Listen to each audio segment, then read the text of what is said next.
Simon Hunt, how are you? Good, thank you. And yourself? I'm I see doing you really, got a mug of coffee. I've got one too. yeah. This is going to be the one of Cheers. many. This is going to be the one of many. Um, so Simon, I think I'm really interested, and I'm also have a lot of questions as well as agreeable. How's that to set this up with your macro point of view? But I want to get that first, and then we'll start unpacking that. So where are we at here um, in regards to, where are we at with your macro 30,000 foot view? That is really the basic question to be answered, no matter whether you're in industry or you're an investor. I think we are at an important historical pivotal point in our history. What we see evolving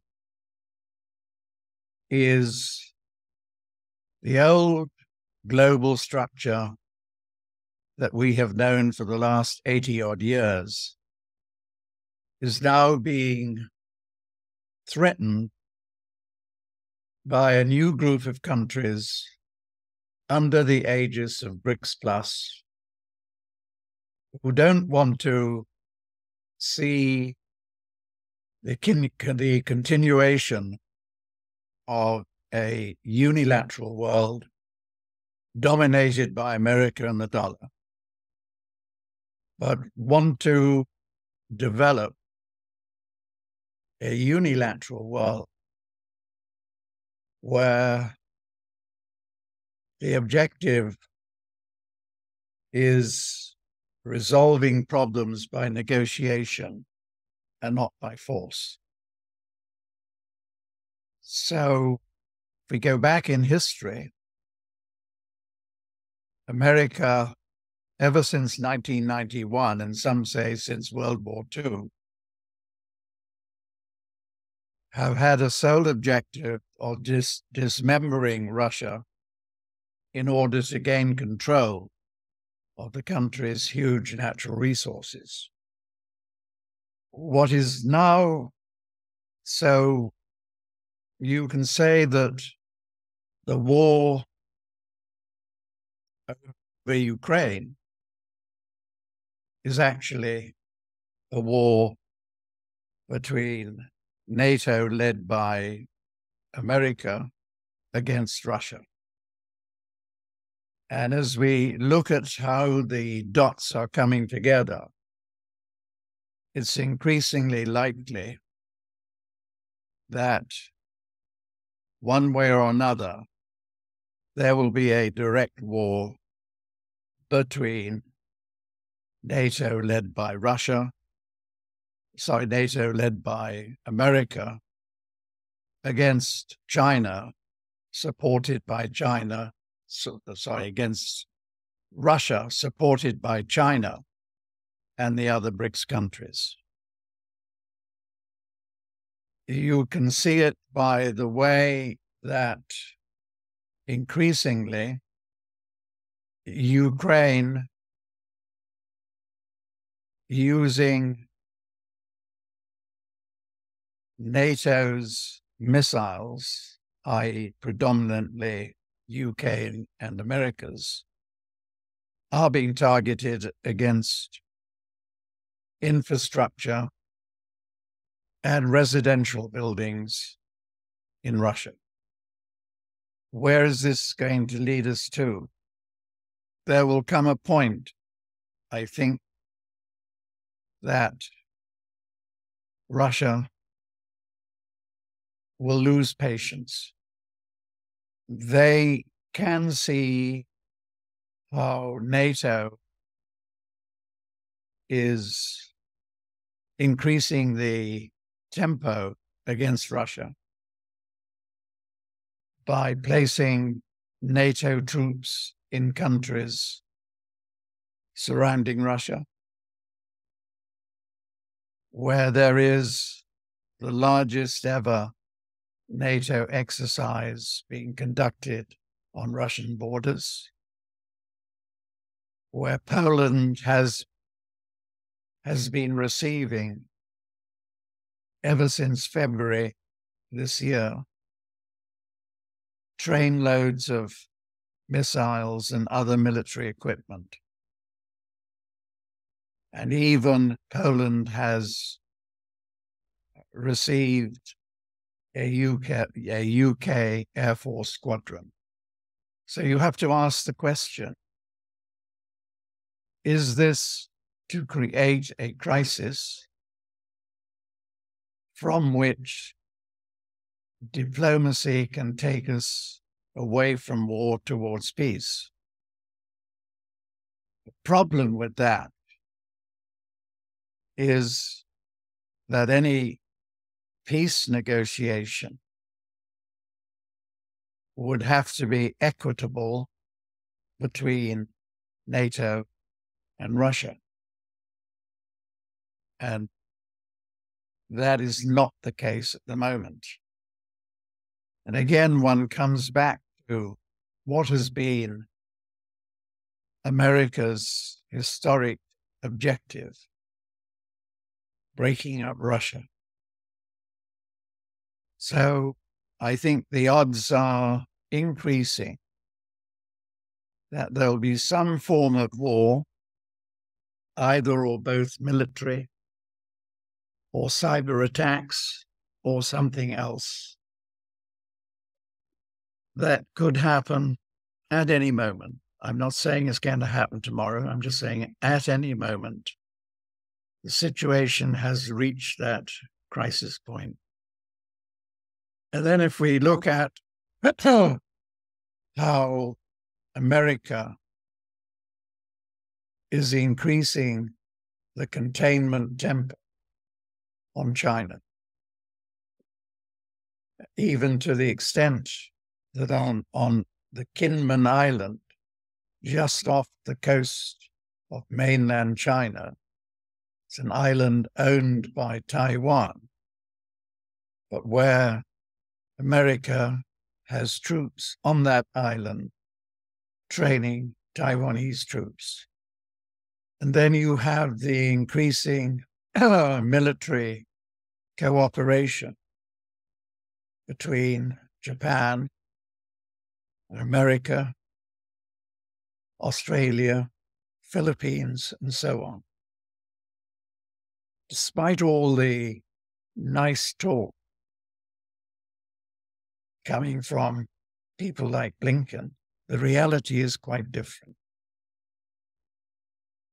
And it's very interesting that so soon after Putin was inaugurated for his 5th term of presidency, only a few days later, he'll be in Beijing tomorrow and on Friday. I'm sure there are some very deep conversations that will take place, not just on trade. Because if you look around the world, I think events in the Middle East are likely to escalate. What I think should the defense officials of Israel, America, and the UK was when Iran retaliated against the bombing of its consulate in Damascus. 4 designated ballistic missiles were so designed to evade all of Israel's and America's and the UK's defense systems to hit 4 military targets, designated ones, deliberately to hit but not to destroy. That must have been a wake-up call. when you listen to not just the American officials, but to Israeli senior retired intelligence and IDF officials, the bottom line is always Iran is the head of the snake. So I'm concerned that at some point in the future,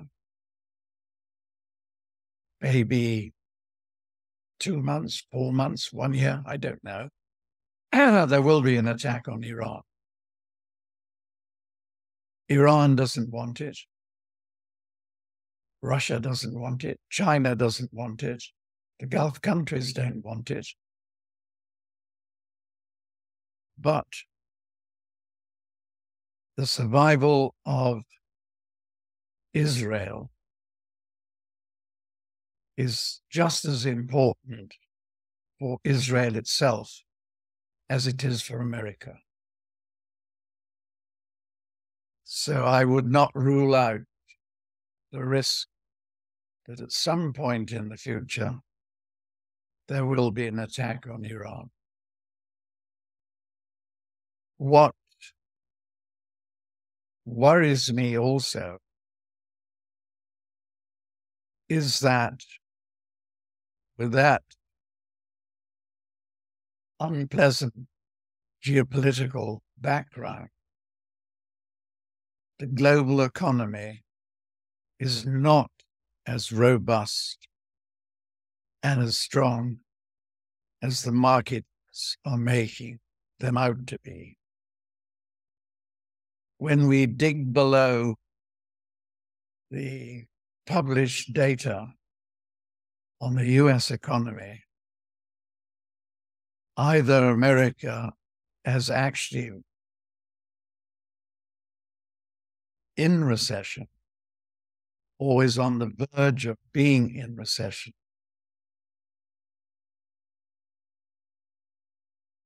GDP numbers were probably overstated. Came in last year at 2.5%.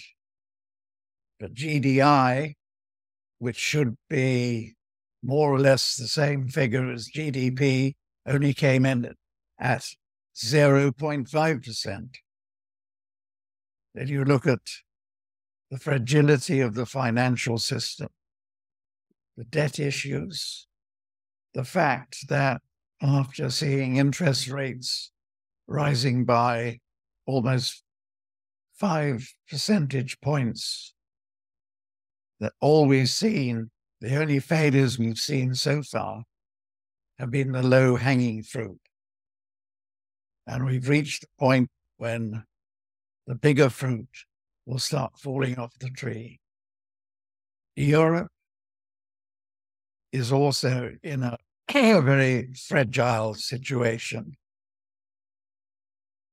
Manufacturing remains in recession. Services have recovered somewhat, but I suspect services, as in America, have been bolstered by the strong performance of equity markets. China's economy is not really recovering yet. I think it will in the second half of the year. Certainly talking to business people and those operating in the industrial trenches, business is still weakening.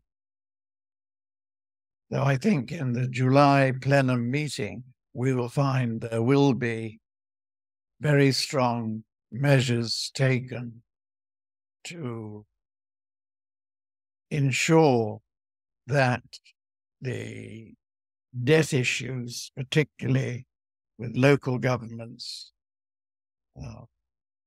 get support. So on our work, we will soon, whether this month or next month, start seeing a very big correction in global equity markets. For instance, we see the S&P 500 falling to around 3,000, about a 40% fall. And most other equity markets will be more or less the same. So what's that impact going to have on base metals, for instance? Gold is in a new phase that we've not seen maybe since the early 1970s, because it's pretty clear to us that gold is slowly coming back into the monetary system within the BRICS group of nations. The BRICS group of nations at the moment is 10 members, accounting for about 33% of 30% of global GDP. But within 3 years, probably within 2 years, that membership will be up to 40. BRICS then will be accounting for over 50% of global population and GDP. What they are planning to do, and I think the plans will accelerate this year, as I'm told that the leadership sees 2024 as the optimum year to introduce their own investment and payment system, which will be primarily based on using their own currencies through blockchain, digital technology, but using gold instead of dollars as the differential account, which is what happens at the moment between China and Russia. Russia has a very significant trade surplus, which is guaranteed by an equivalent gold value in China's central bank, the PBOC. And I think similar arrangements are very quietly being made with certain Gulf countries. The problem is that America knows this. I know it, they know it. It's not something that they will use all the tools in their box to stop this development,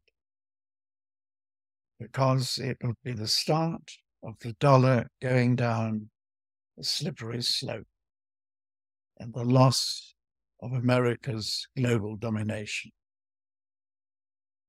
So that's really the background between as to why the risk of war is a very real one, and quite likely this year. Wow. So, what do I do with all? Well, I'm sorry you got me going. No, that was scary and excellent at the same time. So let's start with two places with conflict. It doesn't seem like you believe that conflict is de-escalating, specifically in Europe, in Russia, and even in the Middle East. It seems that that is escalating. Yeah. And then my question is, why? And it certainly looks like the U.S. is the antagonist here, or is the one provoking, or NATO, if you would. But why? Because war, despite the good it is, I should say good is the wrong word, but despite it supporting defense stocks, war is really not good for the economy. So why is the West provoking Russia? Survival, the answer is a simple one: the survival of the system that they've been able to dominate since World War II. Okay. Not prepared to negotiate a compromise between the BRICS group of nations and their own system, or the G7. So that leads me to the next question is, it doesn't seem, correct me if I'm wrong, I would think that the bond market, the US bond market, the treasuries would be the asset that they're trying to protect. But how are they going to protect the bond market and the dollar? Well, that's a big, that's the key question. And I think, excuse me, I think it's a matter of, excuse me, been talking to us. It's a matter of internal debate within Washington. Do we support the treasury market or do we support the dollar? And I'm not sure whether the argument has been decided yet. But let's assume that what I think is going to happen, and that there will be a war sometime this year. One of the big results financially will be Japan, with its $4.3 trillion of investments outside Japan, will want money back home. Not just the government money, but the households and institutions. Be a natural reaction. That will lead to a cascade of developments. Okay, so that is a really interesting point, and we did not touch on is Japan's role in this equation, this calculus. I had a guest on 2 weeks ago who talked about the end of the yen carry trade. Is that what you're alluding to? Yes. That has that has severe implications here. Yes. That would then, yes. That would no. Let's play that out. Is Japan the butterfly in the woods that creates the windstorm that knocks down all the trees? And That's is nice that putting it? Is that would take the U.S. equity markets? I think it's one of them. And it's a very important part of consequences of war starting. Europe has already been fleeing out of its own markets into America. That's propped up the stock market, right? Yeah. And I think that on the onset of any war, that becomes a flood into America as the supposed safe haven. Right. But against that, you will have Mrs. Watanabe saying, I want my money here, back in Japan. Okay, so that happens. That is not good for U.S. equities. Nope. But let's go down that route a little bit further. Excuse me.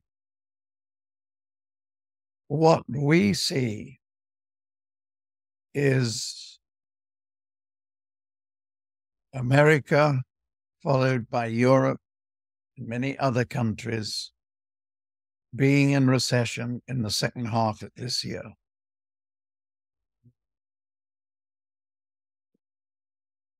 What that implies also is that early in 2025, with either the same US administration or a new one, there'll be massive pump priming. Massive. Yes. Which then leads to the dollar falling sharply. It leads to inflation taking off, made even worse by shortages of food and energy. So prices rising very strongly. So that between mid-2025 and mid-2027, we are going to see a repeat of the 1970s and early 1980s huge inflation takeoff. Yeah. So, okay. And so, hold on. Yeah.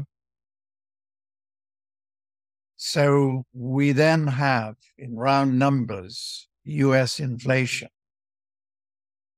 13% plus, global inflation 15% plus. And what does that do to the bond market? It tanks. Long-term yields will be over 10%. And similarly across the world, what does that do to a highly indebted global financial system? It crashes. So we then have,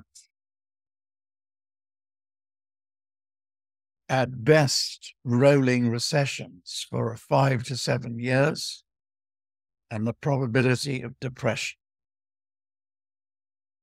What does that do to base metal prices? What does it do to gold? I'm not clever enough to know how high gold will go. But if you take a very simple analysis, gold always retains its value against currencies.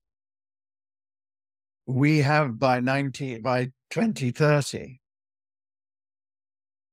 we have the dollar index falling in half from current levels. So you can say on the very simple analysis, gold prices will rise by at least 50%. But because gold will be coming back in the monetary system within the BRICS group nations, it's probably going to be much higher than that. How will that happen? Well, China has been encouraging ever since the Shanghai Gold Exchange opened in 2002 for its citizens to own gold. About, lost track of time, 9 months ago, the PBOC made it possible for households to use their bank accounts to buy gold directly from the Shanghai Gold Exchange, physical gold. Not only that, they created a system whereby households could buy gold, physical gold, on an installment basis. So since the Shanghai Gold Exchange opened in 2002, Chinese citizens have bought approximately 23,000 tons of gold. So the day will come, probably within 2 years, when China will say, our currency is supported by the gold which our citizens own. 23,000 tons plus, without mentioning how much gold the government owns through its different ministries. Another 20-odd thousand tons. Not just what's quoted that the PBOC owns. Most of the rest is owned by the PLA. What the PLA imports does not get covered in the customs data, either in or out. Then if you look at Russia, Russia's real gold holdings are north of 12,000 tons, not the, whatever it is, 1,500 odd tons that the central bank owns. That ownership is held by the company that sits above the central bank. So you can see that if BRICS is allowed to develop, gold comes back into the financial system,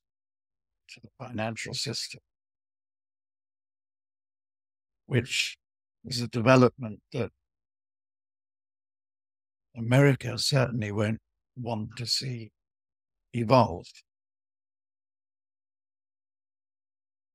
But what this leads to another development which America wants to stop.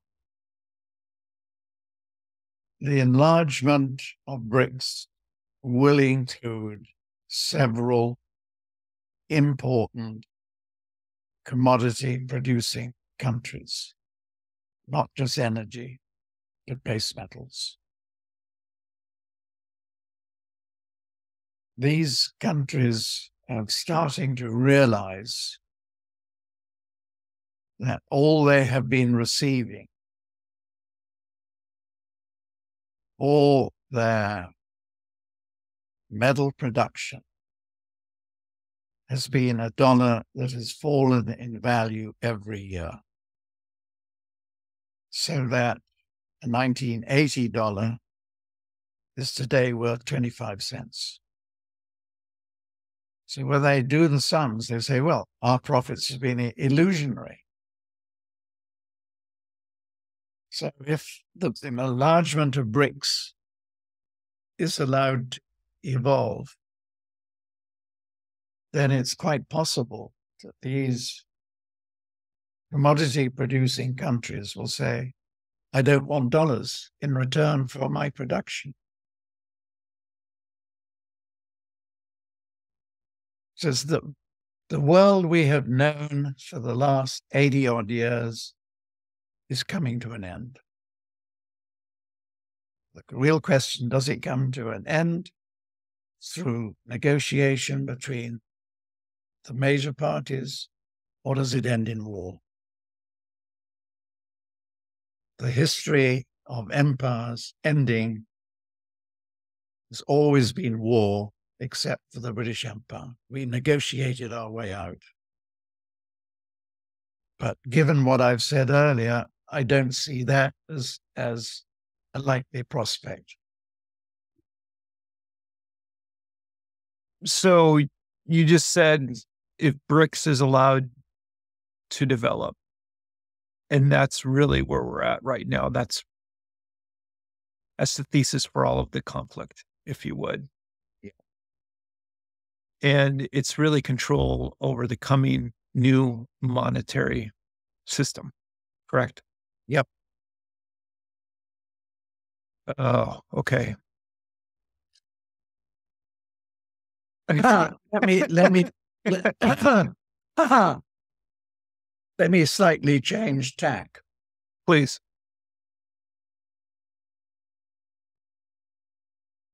Everybody that I read, investment banks, brokers, etc., the basic assumption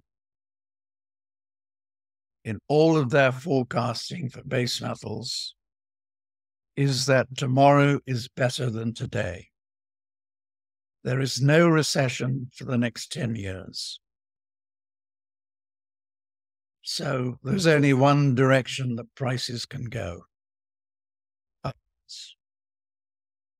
The reality is going to be quite different. The reality is that despite all the hype of the green economy, which is mostly politically inspired, not following the science, the real science, we're going to see a completely different evolution of copper prices, to take one example. Probably we're in the sort of topping out phase now of around $10,000. On our work, we see by early next year, prices down to $6,500. It's a big haircut. It's a big haircut for certain people who want to buy copper assets. Then with the inflationary environment, we'll see a spike of around $14,000 2 years later, mid-2027, which will coincide with bond yields rising over 10% and the whole system collapsing. So that would probably take us something like down to $2,000. And it's only when we come out of this period of conflict, wars, and depression that we see long-term growth evolving. So those who want copper assets have got to manage massive volatility. Got it.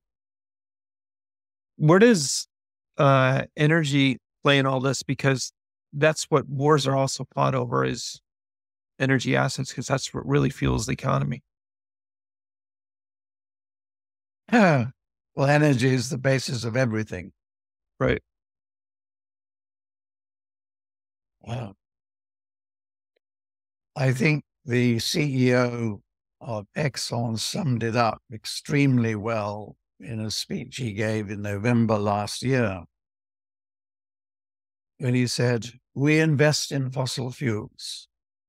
We do not invest in renewables, but we do invest in the technologies that reduce emissions." It sums it all up perfectly. But energy prices, if we have an escalation in the Middle Eastern situation, and there is an attack on Iran, should that happen, emphasize, should it happen, Iran is prepared for it, not just with their huge arsenal of missiles, including hypersonic, but they have mined the Straits of Hormuz seabed. So with just a click of a switch, you shut down the Straits of Hormuz.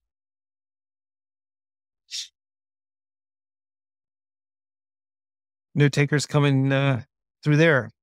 Yeah, yeah, No right. oil's coming through there. No, You're looking at $200 a barrel. plus, who knows? Who knows? Mm. But in the meantime, forget that. In the meantime, you've got Saudi and Russia and others working very closely together, wanting higher prices. If that reduces consumption, their revenues remain the same. And the oil assets stay with them for longer. They don't get depleted as quickly. So really the trend, whichever way you look at it, and I'm not an oil expert, is that oil prices in real terms will be rising. What does that do to inflation globally, et cetera, et cetera, et cetera? It's interesting too, because you said it well, it's the 70s, and I would add, just it seems like the 70s on steroids. It's you have high monetary inflation and you have high bond yields. We had high bond yields then. Yeah. Right?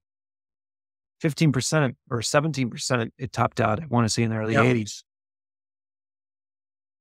Yeah, and you have deflationary pressure, economic pressure. It's the worst of all worlds. Well, you have the inflation first, then followed by depression, stroke deflation, stroke rolling recessions. Yeah. So on the other side of all this, I guess what do you see that looking like, or what's your best guess on what that looks like as far as global influence? Is America just lost all influence? Or talk to me about that.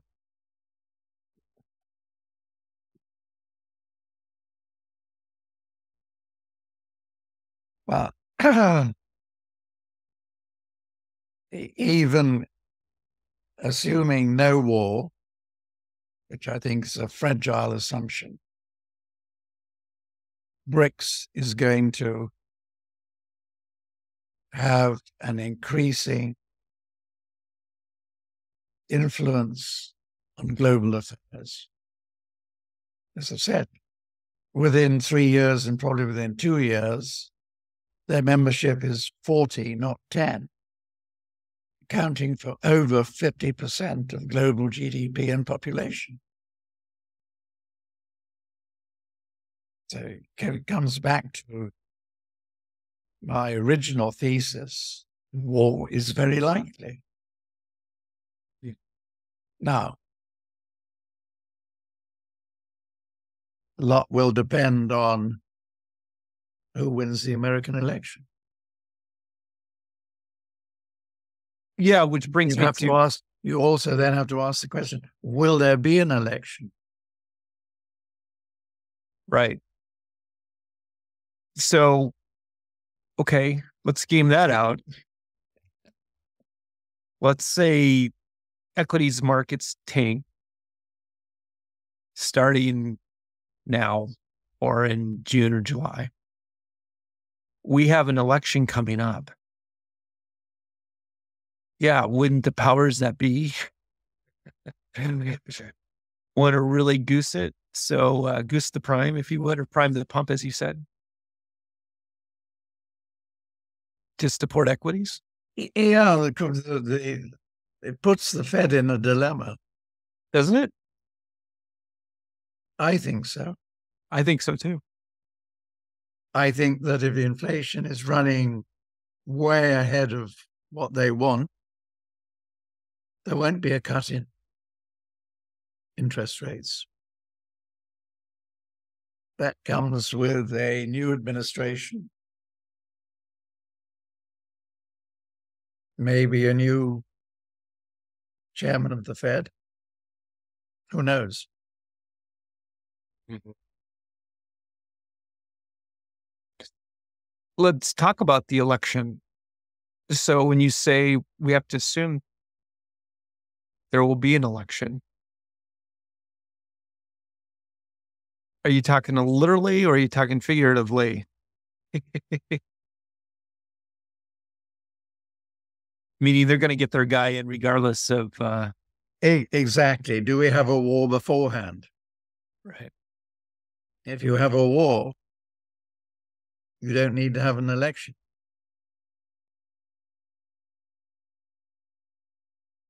Yeah, that's just something I haven't considered, which is a very great point.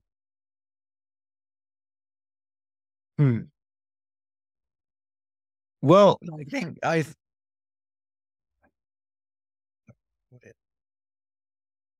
I think Bobby Kennedy can actually be a dark horse.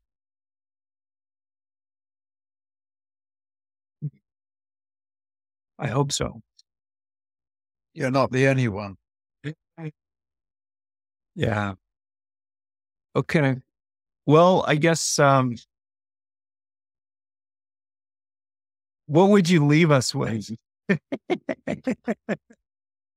The next, where are we now? 24, 6, 7 years is not a period for investment, it's a period for trading. Huge volatility. But what one needs for one's own security are two assets: gold and food. Food is going to be in very short supply, and food prices are going to soar. So food is survivability, gold is security. Got it. So stack gold and silver coins and start a garden. Yeah. Yeah. Physical, not ETFs.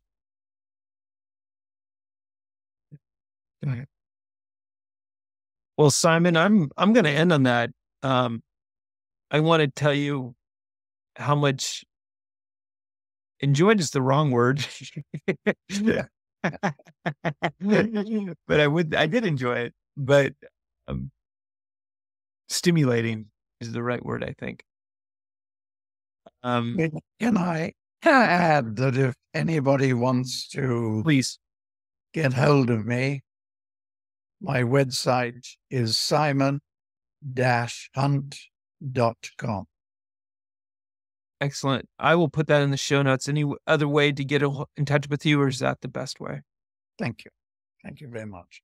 Yeah, you're welcome. Is that the best way, or is there any other way to get in touch with you? Or else my email address is simon@shss.com.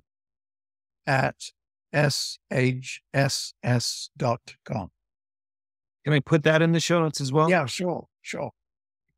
And I might add to everybody listening and watching that Simon's very responsive, and I just really appreciate that. So thank you very much. Thank you, Simon. I'd love to have you on again. Yeah, I'd love to have you on again. Have a nice day. Yeah, I will. I'd love to have you on again. I don't know. Anytime. Excuse me, anytime. All right. Appreciate it. Have a good day. Cheers. Bye.